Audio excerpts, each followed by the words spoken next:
Partiu não, vamos falar das propriedades coligativas. A primeira é a tonoscopia.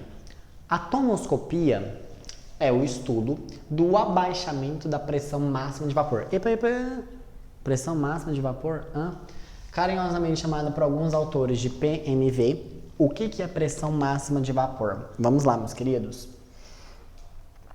Pressão máxima de vapor é a pressão exercida pelos vapores do sistema quando esses estão em equilíbrio com o líquido. Então, vamos desenhar.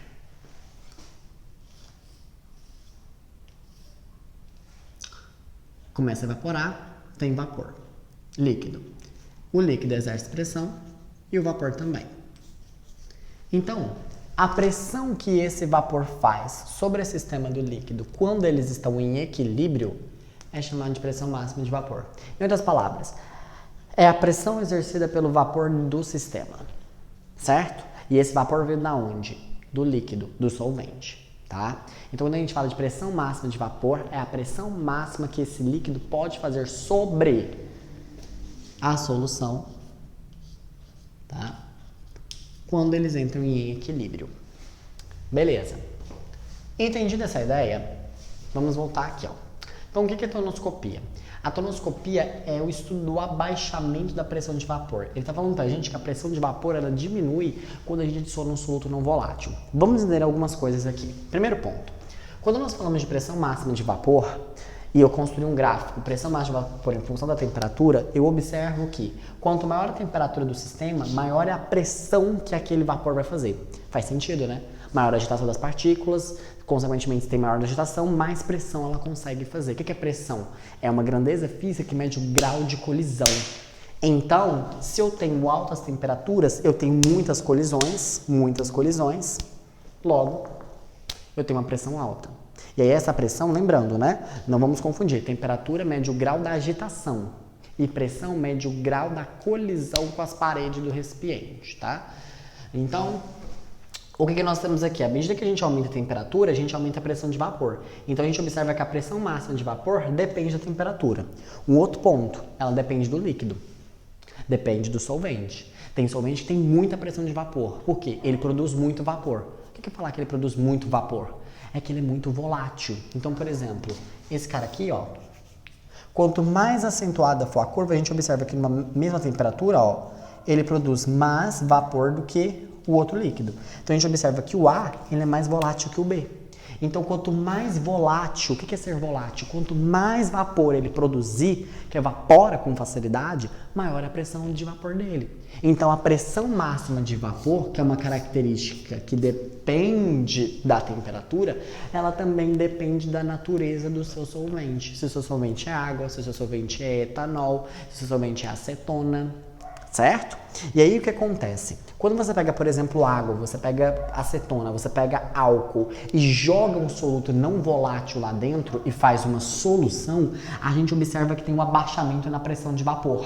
Então, olha aqui, ó, a uma dada temperatura, olha o que acontece com a pressão de vapor.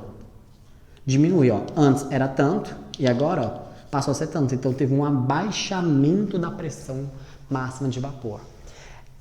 O que aconteceu? Você adicionar um soluto faz com que esse soluto está solubilizado. Então, ele interagiu com o seu solvente. Então, as interações solvente-solutos, agora existentes, são mais fortes do que a interação solvente-solvente. Como essa interação agora soluto-solvente é mais forte, isso dificulta a saída do solvente. Por isso que a pressão máxima de vapor aumenta.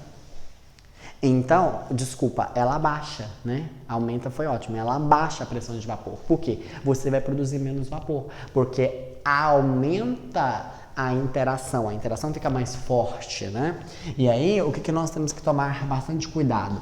Quando nós falamos de tonoscopia, é o estudo justamente desse abaixamento. Quanto maior a concentração, mais baixa vai ficar uma solução. Então, por exemplo, se eu tivesse feito uma solução aqui, ó, de 2 mol, ó, maior vai ser o abaixamento. Então, observe que com a mesma temperatura, ó, abaixou ainda mais a pressão.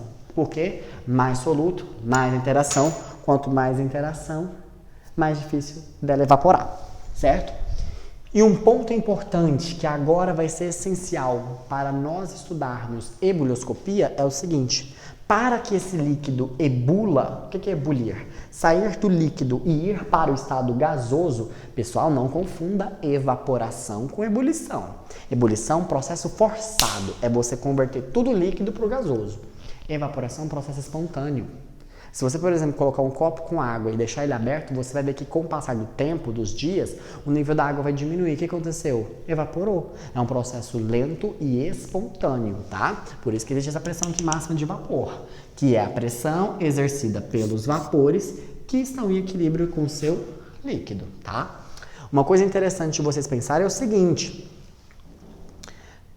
o que é necessário para que o líquido ebula, saia do estado líquido e vá para o estado gasoso? Ele precisa vencer a pressão atmosférica. Em outras palavras, para que haja ebulição, a pressão máxima de vapor, que é a pressão exercida pelos vapores, tem que ser no mínimo maior ou igual à pressão atmosférica. João Vitor, a pressão dos vapores não é igual à pressão atmosférica. Então, meu filho, não vai ebulir. Então, aqui no gráfico, por exemplo, se esse gráfico aqui, ó, essa parte aqui, ó, de pressão, representa a pressão atmosférica. Nossa, ficou lindo isso aqui, hein? Pressão. Aqui é para ser pressão atmosférica, tá? Então, o que acontece? Eu consigo tirar nessa pressão uma temperatura. A temperatura que gera essa pressão é a temperatura... já entendi, produção. É a temperatura de ebulição. Certo?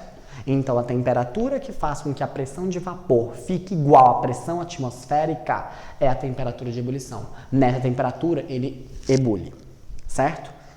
Uma vez entendido isso, vamos falar de ebullioscopia. Então, guarda o que é tonoscopia. É o abaixamento da pressão de vapor quando você adiciona um soluto não volátil. Então, quando você adiciona um soluto não volátil no seu sistema, a pressão de vapor diminui. Por quê? Porque diminui a quantidade de vapor. Mas por que diminui a quantidade de vapor? Porque as interações dificultam a saída desse solvente. Certo? Entendido isso?